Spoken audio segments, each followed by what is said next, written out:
Hello అందరికీ welcome back to our channel మమతల కోవెల. నేను మీ లక్ష్మిని. ఎలా ఉన్నారండి మీరందరూ? నేనైతే చాలా బాగున్నాను. మీరు కూడా చాలా చాలా బాగుండాలని మనస్ఫూర్తిగా కోరుకుంటున్నాను. ఇక వీడియోలోకి వెళ్ళిపోతే మాత్రం ఇదొచ్చేసి సండే లాగ్, అంటే ఈ రోజే తీసిన వీడియో అనమాట.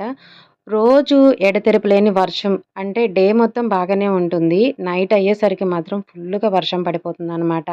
ఉరుములతో, పిడుగులతో పడి ఎక్కడెక్కడ పిడుగులు ఎన్నెన్ని పడ్డాయో అన్నంత భయమేస్తుందనమాట.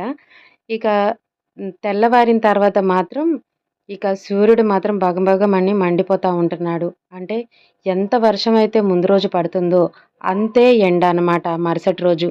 ఇంకా ఉక్కపోతే విపరీతంగా ఉండిపోతుంది. ఇక ముందు లెగిసిన తర్వాతయితే వాకిలంతా ఊడ్చేసి శుభ్రంగా కడిగేసుకున్న తర్వాత నేను మొక్కలకది వాటర్ అవి చేసి ఇక ఈలోపు ఆరిపోతుంది కదా! ముగ్గైతే వేసేసొస్తాను. ముగ్గు వేసేసొచ్చిన తర్వాత ముందైతే నేను నిద్ర లేవగానే వేడి నీళ్ళు తాగుతాననమాట. ఆ నీళ్ళు తాగిన తర్వాతే మిగతా పనులన్నీ చేసేసుకుంటాను. ఇంక బయట పనులు అవయిపోగానే మాత్రం కాస్త మాత్రం టీ పడాల్సిందేనండి. టీ తాగితే కానీ ఇక మైండ్ ఫ్రెష్ అవ్వదనమాట. సో, అందుకని టీ అయితే కంపల్సరీగా ఉదయాన్నే పెట్టేసుకుంటాను. టీ పెట్టేసి నేను, మా వారే తాగుతామనమాట. ఇంట్లో మా అబ్బాయి కాఫీ, టీలు అలాంటివేం ముట్టుకోడు. అలాగని పాలు తాగుతారనుకుంటారేమో, అస్సలు వాటి జోలికైతే అస్సలు పోనే పోడు. ఇక టీ తాగిన తర్వాత ఏం చేశానంటే, ఇక అంట్లయితే చెప్పాను కదా! మాకైతే సింక్ లేదు. ఇక బయటే అంట్లన్నీ తోమేసేసుకొని, ఇక బట్టలు కూడా వాషింగ్ మిషన్‌లో వేసేసాను. నిన్న కూడా మ మబ్బు బాగా పట్టేసుంది. వర్షం పడేలాగుందని చెప్పి బట్టలు వేయలేదని చెప్పి ముందుగా అయితే బట్టలన్నీ వాషింగ్ మిషన్‌లో వేసేసాను. బట్టలన్నీ వాషింగ్ మిషన్‌లో అయితే ఏం వేయనండి. కొన్నైతే వేస్తాను. చీరలు, బ్లౌజులు, ఇక కొత్తవి షర్ట్స్ ఇలాంటివి ఏవన్నా ఉంటే మాత్రం అవి కంపల్సరీగా చేతితోనే ఉతికేస్తాననమాట. ముందైతే బట్టలన్నీ ఆరేసాననమాట. మళ్ళీ ఎక్కడ ఎప్పుడు వర్షం వస్తుందో తెలీదు కదా! ఇక తర్వాత అయితే ఇక సండే అంటే కంపల్సరీగా నాన్ వెజ్ ఉండాల్సిందే ఇంట్లో. రేర్ అనమాట. ఎప్పుడో ఒకసారి స్కిప్ చేసేస్తాము ఒక సండే. ఇక ఈరోజైతే మా అబ్బాయికి బోటి తినాలనిపించిందని చెప్పి ఇక బోటి తీసుకొనొస్తే బోటి అయితే చేస్తున్నాను. బోటీ తీసుకొచ్చిన రోజైతే మాత్రం చాలా లేట్ అయిపోతుందండి. పని గాని, వంటకి కానీ. ఎందుకంటే బోటీ క్లీన్ చేయాలి కదా! అందుకనే టైం ఎక్కువ తీసుకుంటుంది.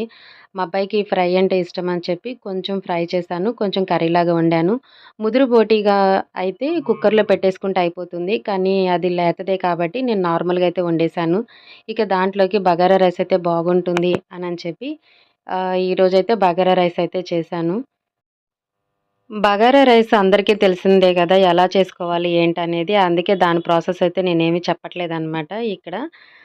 నేనైతే బాస్మతి రైస్‌తో కూడా ఏం చేయట్లేదు. నార్మల్ రైస్‌తోనే చేస్తున్నాను బగారా రైస్.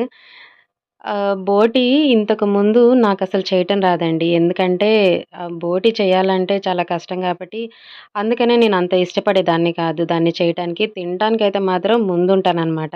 బోటీ అంటే అంత ఇష్టం నాకు. కానీ చెయ్యాలంటేనే ఎందుకో త్వరగా ఎళ్ళేదాన్ని కాదు. కానీ మా అబ్బాయి కోసం నేర్చుకోవాల్సొచ్చింది. మా అబ్బాయికి బోటీ అంటే చాలా ఇష్టమనమాట. కేవలం వాడి కోసమే నేను బోటీ చేయటం అయితే నేర్చుకున్నాను. బగారా రైసు, బోటీ కూరతో చాలా టేస్టీగా ఉంటుంది. ఇంతవరకు ట్రై చేయని వాళ్ళు ఎవరైనా ఉంటే కంపల్సరీగా ట్రై చేయండి. చాలా బావుంటుంది టేస్ట్ మాత్రం.